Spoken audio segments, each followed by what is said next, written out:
ที่ลาวไปเจอเหตุการณ์ลูกเห็บพายุลูกเห็บเนี่ยก็เพราะว่าประเทศลาวเนี่ยมีคนไปเยือน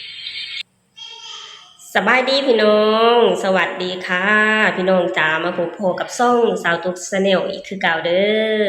มาพบพ่อกันในเวลาประมาณ2 ทุ่มกว่าๆเด้อพี่น้องตอนนี้เพิ่งจะพากันกินข้าวกินน้ำแล้วสาวตุ๊กกะให้บ่ดอนเอาคนน้อยคือเก่าสาวตุ๊กกะเข้ามาอัดคลิปอยู่ที่โซฟาเนาะพี่น้องและมามื้อนี้สาวตุ๊กกะมีเรื่องราวที่จะเอามานำเสนอให้พ่อแม่พี่น้องได้ฟังไปนำกันเนาะพี่น้องเป็นเรื่องราวที่เกี่ยวข้องกับลูกเห็บที่ตกใส่หลังคาบ้านของประชาชนลาวอยู่ที่สปป.ลาวเนาะพี่น้องซึ่งแบบว่าค่อนข้างสร้างความเสียหายให้กับหลายๆครอบครัวเนาะพี่น้องแบบว่าลูกเห็บตกลงมาแล้วเฮ็ดให้หลังคาหลายๆหลังน่ะแบบว่าพังบ่มีสิ่งดีเลยพี่น้องทั้งหลังคาทั้งเพดานเนาะพี่น้องเพดานก็แบบว่าเป็นรูของลูกเห็บขนาดใหญ่เลยเนาะพี่น้องบางลูกก็เท่ากำมือบางลูกก็เท่าไข่เป็ดไข่ไก่เนาะพี่น้องซึ่งเรื่องราวนี่น่ะเป็นเรื่องราวที่คนลาวทั่วประเทศน่ะแบบว่าตกใจเนาะพี่น้องเพราะว่าบ่เคยเกิดเรื่องราวแบบนี้อยู่ที่สปป.ลาวเนาะพี่น้องจังใดสตุกเองก็ขอเป็นกำลังใจให้ผู้ที่ประสบภัยอยู่ในตอนนี้เนาะพี่น้องขอให้พ้นผ่านวิกฤตนี้ไปได้โดยไวเนาะพี่น้องสตุกขอเป็นกำลังใจให้ทุกๆคนเลยเนาะพี่น้องเนาะแล้วซึ่งเรื่องนี้พี่น้องมีทางอินฟูเขมรเนาะพี่น้องหรือบอยเขมรนั่นแหละที่แบบว่าเว้าคล้ายๆแบบว่า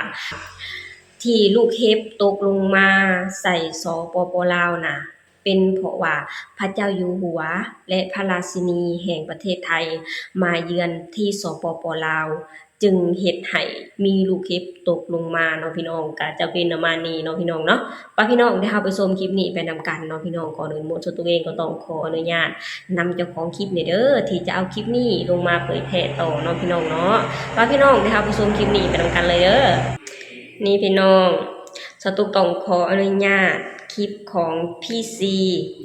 Channel เนาะพี่น้องเนาะที่จะเอาคลิปของเพิ่นออกมาเผยแพร่ต่อเนาะพี่น้องเนาะนี่เอามาฟังกันเลยที่ลาวไปเจอเหตุการณ์ลูกเห็บพายุลูกเห็บเนี่ยก็เพราะว่าประเทศลาวเนี่ยมีคนไปเยือนแต่ไม่รู้ใครอ่ะกูก็ไม่รู้ว่าใครนะบอกว่าไงก็บอกว่าไอ้ความแบบไอ้ความสวยทั้งหลายเนี่ยเพราะว่า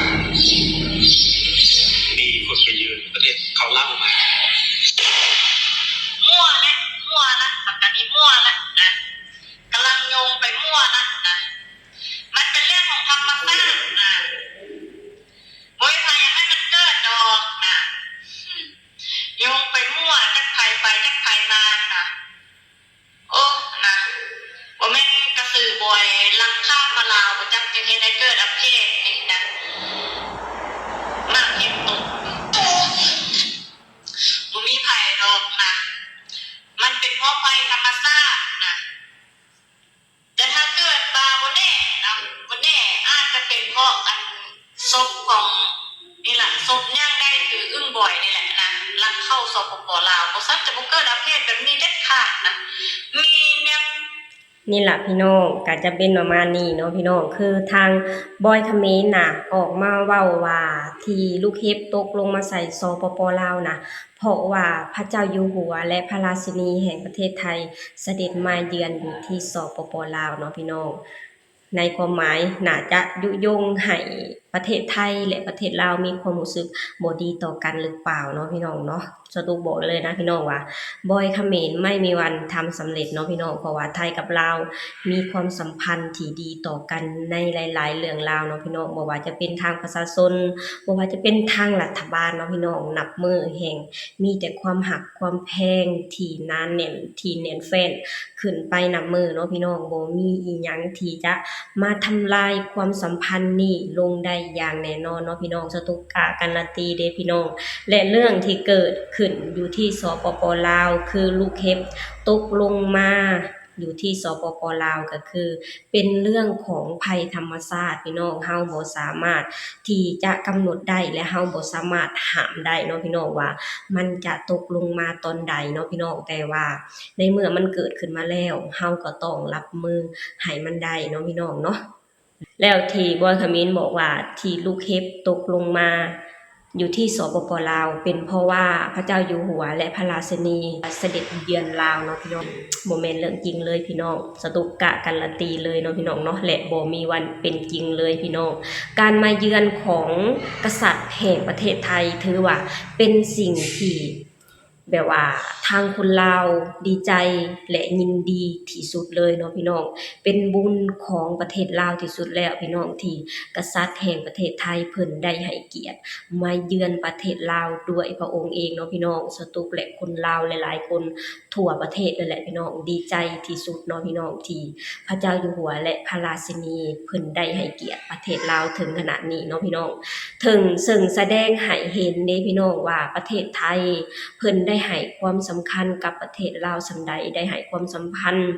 ต่อเพื่อนบ้านส่ำใดเนาะพี่น้องเพิ่นเสด็จมาด้วยพระองค์เองเนาะพี่น้องเพราะฉะนั้นทางคนลาวทุกคนดีใจและมีความสุขที่สุดและเป็นบุญของคนลาวที่สุดพี่น้องที่พระเจ้าอยู่หัวแห่งประเทศไทยเสด็จเยือนลาวเนาะพี่น้องเพราะฉะนั้นบอยคอมเมนต์ผิดหวังเนาะพี่น้องถ้าหากว่าจะมายุยงให้ประเทศไทยและประเทศลาวมีปัญหากันหรือผิดใจกันเนาะพี่น้องบ่มีวันเป็นอย่างนั้นแน่นอนเนาะพี่น้องเพราะว่าประเทศไทยและประเทศลาวฮักกันแพงกันเนาะพี่น้องและประเทศลาวหรือคนลาวฮักในพระกษัตริย์แห่งประเทศไทยที่สุดเนาะพี่น้องฮักและเทิดทูนที่สุดเพราะว่าที่ผ่านมาประเทศลาวมีปัญหาหรือว่าเจอวิกฤตหยังก็แล้วแต่จะมีแต่ประเทศไทยที่ยื่นมือเข้ามาช่วยประเทศลาวอันดับแรกเนาะพี่น้องความหักที่แสนดีความหักที่จริงใจที่คนลาวได้มาจากประเทศไทยได้มาจากคนไทยเนาะพี่น้องเป็นความหักที่บริสุทธิ์เป็นความหักที่เพื่อนบ้านที่แสนดีมีต่อกันเนาะพี่น้องเพราะฉะนั้นบอยคอมเมนต์ผิดหวังถ้าหากว่าจะมายุยงให้ประเทศลาวและประเทศไทยมีปัญหากันเนาะพี่น้องเนาะนี่แหละพี่น้องมามื้อนี้สตุกกะพาพ่อแม่พี่น้องมาชมหรือมาฟังคำเว้าของอินฟูเขมรหรือบอยเขมรที่พยายามมายุให้ไทยกับลาวมีปัญหากันเนาะพี่น้องสตุกกล้าเว้าได้เลยนะพี่น้องว่าบอยเขมรผิดหวังเพราะว่าไทยกับลาวหักแพงซึ่งกันและกันมีความหักความแพงซึ่งกันและกันตั้งแต่ไหนแต่ไรจนฮอดปัจจุบันเนาะพี่น้องแล้วความหักความแพงความสัมพันธ์แห่งแน่นแฟ้นขึ้นไปนำมือเนาะพี่น้องแล้วอย่างเช่นทุกวันนี้ที่มีลูกเห็บตกลงมาอยู่ที่สปป.ลาวเนาะพี่น้องก็มีทางประชาชนไทยหรือคนไทยนะมาให้กำลังใจค่อนข้างหลวงหลายเนาะพี่น้องแล้วแบบว่าเฮ็ดให้เฮาได้ฮู้เนาะพี่น้องว่าอยากแบบว่าความหมายคือแบบว่าอยากฮู้มิตรแท้หรืออยากให้ฮู้ว่าไผที่รักเฮาอย่างแท้จริงน่ะมาเบิ่งตอนที่เขาลำบากเนาะพี่น้องแล้วตอนนี้ก็คือทางประเทศลาวน่ะลำบากแล้วก็มีทางประเทศไทยน่ะคอยมาให้กำลังใจเนาะพี่น้องแค่นี้คนลาวก็ดีใจแล้วพี่น้องดีใจที่แบบว่าเจอเรื่องราวที่ร้ายๆมาแต่ว่าเฮายังมีเพื่อนบ้านที่แสนดีนะพี่น้องคอยให้กำลังใจอยู่แบบนี้น่ะคนลาวก็มีกำลังใจที่จะสู้ต่อแล้วเนาะพี่น้องเนาะนี่แหละพี่น้องมื้อนี้สตุกเองก็พาแม่พี่น้องมาชมคลิปนี้เนาะพี่น้องและสตุกก็กล้าอยากขอย้ำเลยนะพี่น้องว่าบอยเขมรผิดหวังที่จะมาอยู่ให้ประเทศไทยและประเทศลาวมีปัญหากันเนาะพี่น้องบ่มีวันทำสำเร็จเนาะพี่น้องเนาะโอเคพี่น้องสำหรับคลิปนี้สตุกเองก็จะขอจบลงเท่านี้ก่อนเด้อฝากให้พี่น้องช่วยกดไลค์กดแชร์กดติดตามให้ช่องสาวตุก Channel หน่อยเด้อสบายดีสวัสดีค่ะ